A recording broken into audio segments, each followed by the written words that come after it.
Trust. Trust. This is interesting. I'm glad we've heard that word already today. I'd like to talk about trust. But let me start with a little history. A little history of this building, of the legislature. There's a thing called friendly amendments. When I was here previously, friendly amendments was a common thing. There are very few in this building who remember hearing those words on the Senate floor or the Assembly floor, but it used to happen quite often because we had trust. We had trust that we were all here for the purpose of serving Wisconsin and making bills and making life better. So when a member of the minority party were to present an amendment that actually improved the bill, or in this case, funded the bill because we want to actually do right things, they're called a friendly amendment. And the author would accept that friendly amendment because the author, too, wants to do the best thing and make sure that we are actually providing the service that we are elected to do. Trust. Trust. And we're supposed to trust. After last session,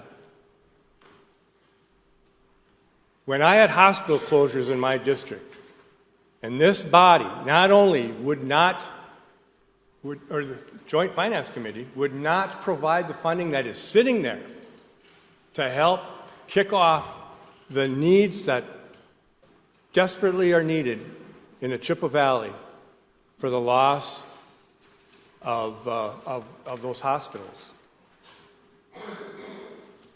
And in this body, on the last day, wouldn't even let me speak on the matter. Trust. We're supposed to trust. We're supposed to trust the word that that bills are going to be passed with no funding because they will get funded later on. Trust. Let's start with respect. Let's start with respect. Respect each other. Respect that we all want to do the right thing. Respect that I want the right thing done. But you leave us no choice, and the governor as well, when there's no funding behind a bill. It's hollow. It means nothing. Madam President, we've seen this game too often, and so has the governor. I know, in fact, that the governor sent a letter or an email to all the authors who have bills that are might be presented to his desk unfunded, and reminding those authors that he will be vetoing a bill that comes to his desk with no funding. Why should we pretend and deceive the people of Wisconsin that we're doing good things when in fact they'll never see the result of the policy that is not funded? That's why we're presenting amendments like this today.